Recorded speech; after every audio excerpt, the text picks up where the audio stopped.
expected to sell for up to $442,000. It is up for auction in Paris next week. The work, drawn in Chinese. Welcome back. So if you had the cash, you could own a piece of comic book history. An original Tintin comic strip by Hergé from 1942 was expected to sell for up to $442,000. It is up for auction in Paris next week. The work, drawn in Chinese ink, was the first design in a new format for the Tintin comics to be printed on thinner sheets because of a wartime shortage of paper. Tomorrow is the 18th anniversary of the 9/11 attacks. Linda Artman will never forget that day. She was an attendant, a flight attendant for American Airlines. NBC's Hallie DeBetta has her story. I can identify so strongly with those flight attendants as they took care of their passengers that day and tried to make sure, to the best of their ability, that they were safe and protected. Obviously, they couldn't do all of that, but I know they wanted to. On September 11th, 2001, Linda Artman says she never could have imagined then she would be where she is today. Working on an American Airlines flight, and I had left Boston, and my other layover for my 3-day trip was Washington, D.C., and those are the two departure cities that we lost planes on 9/11. Artman's flight was forced to land at Chicago O'Hare International Airport. After learning what was happening, her next flight was canceled. Hours of worry and uncertainty followed. I knew my husband was in Washington, D.C., and he had meetings scheduled at the Pentagon, and I wasn't sure when or where. So we went for hours and hours and hours that day, not knowing if the other one was alive. So I will never forget that day, and it's a special place in my head and my heart, in some good ways and mostly bad ways, but I'll never forget it. Now she doesn't want anyone else to forget the bravery of the crew and passengers on Flight 93 either. An awful lot of what happened with Flight 93 is lost.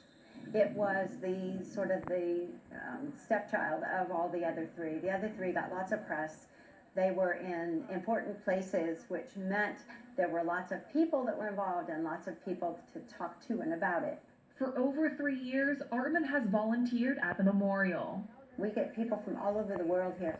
It makes people look inside themselves and wonder, if I had been on that plane, would I have been able to make those decisions and then act on it? She plans to never stop sharing their story. It's something else to actually run up that aisle toward the cockpit knowing what was going to happen. So I think it's important that people understand how courageous they were. Well, here at home, tomorrow, a project years in the making will begin in Milton. 2 metal beams from World Trade Center 2 will be installed at Milton Community Park as part of a new 9/11 memorial. It's going right next to the current Veterans Memorial. The public is welcome to watch. Again, 1 o'clock tomorrow. The official dedication will happen next year.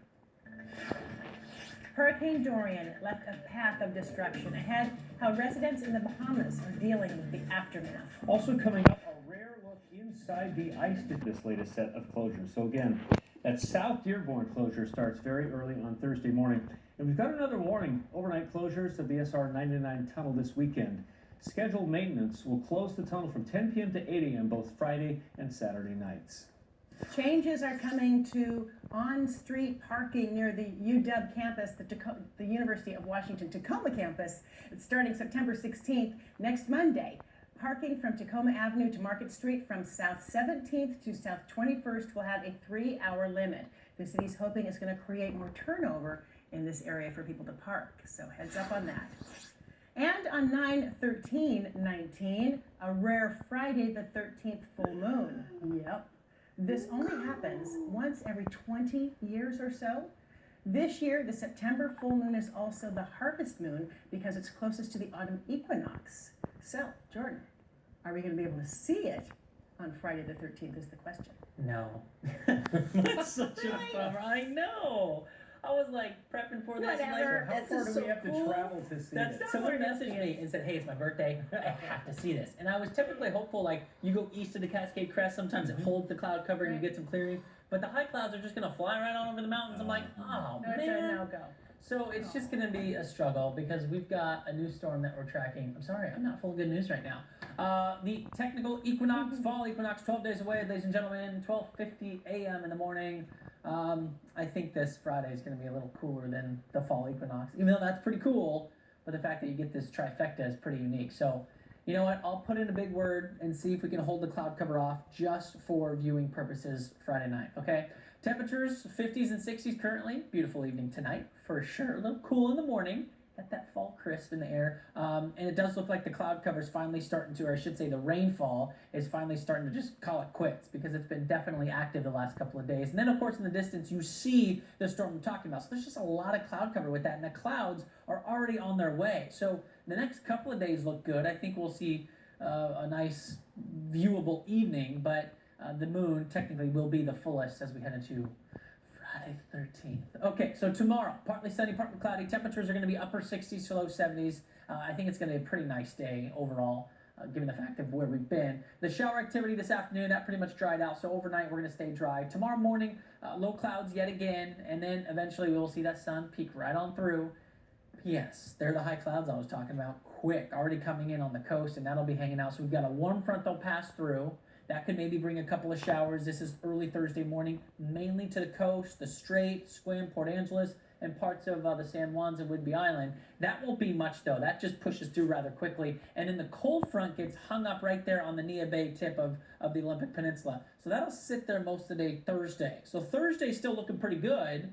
And then we go into your Thursday night and Friday morning, and then the cold front decides to kick it into high gear, shift eastward. That'll bring pretty much widespread rainfall. As you can see, it tapers off the further south it heads, or you look. And then, of course, once that passes, temperatures are actually going to take a pretty big tumble. In fact, once we go into this weekend, check it out. We go from the 70s midweek time frame all the way down into the low 60s by the second half of the weekend. So it does look like we will be much cooler. And of course, I will be tracking the next system behind Friday's storm. I got that coming up in about 10 to 15 minutes or so. And that's why we keep showers in your forecast through the weekend and into early next week. So temperatures the next couple of days look good. And then we go much more on the cool side, especially for portions of this weekend.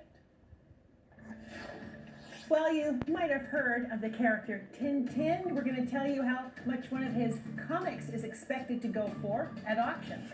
Well, I will never forget that day, and it's a special place in my head and my heart.